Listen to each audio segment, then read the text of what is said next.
So, Ninomae Inani, a character with a very strange kit who most would consider to be pretty weak in her modern iteration. However, talk to any player who played Holocure back in 0.3 and they'll probably have a nasty flashback. Remember how I mentioned in my Mume video that Ina was considered one of the two strongest characters in Holocure?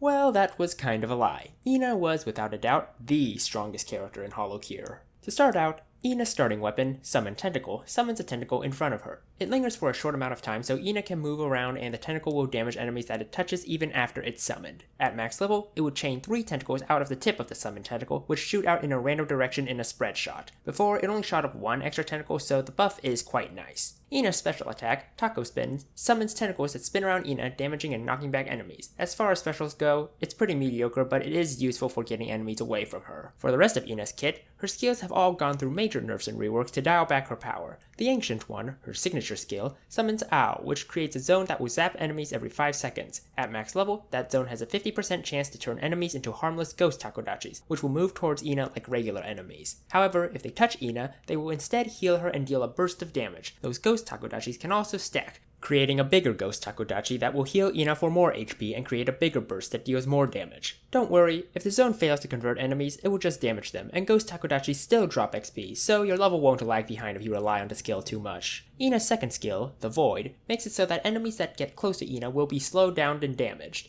As you level the skill up, the zone will increase in size and the debuff and damage increase. It's like the bubble from Broken Dreams, though it has one additional effect that was added in 0.6. Now it has a chance to transform enemies into ghost takodachis as well. Her final skill, the Forbidden Wa, increases damage for multi-hit attacks.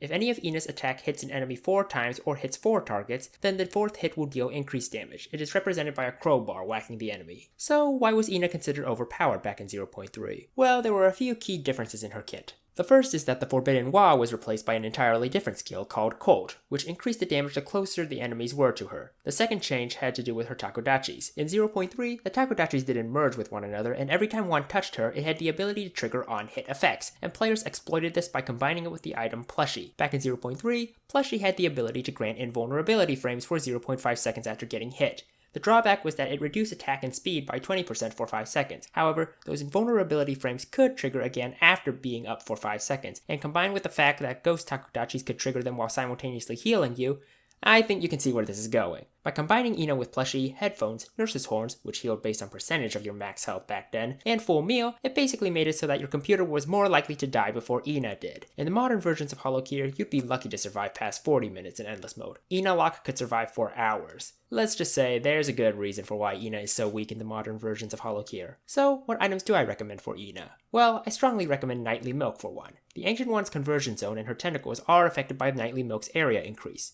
Gorilla's Paw is also generally a net positive. Ina has the lowest crit chance out of all characters in Holocure, and she doesn't have any skills that boost that crit chance or benefit from it, making the item a permanent boon. So, that's Ina. She's gone through a lot of changes, but I think she's in a pretty decent place now. Thanks for watching. Please let me know who you would like to see next. Be sure to like, comment, and subscribe for future videos, and happy Holocuring.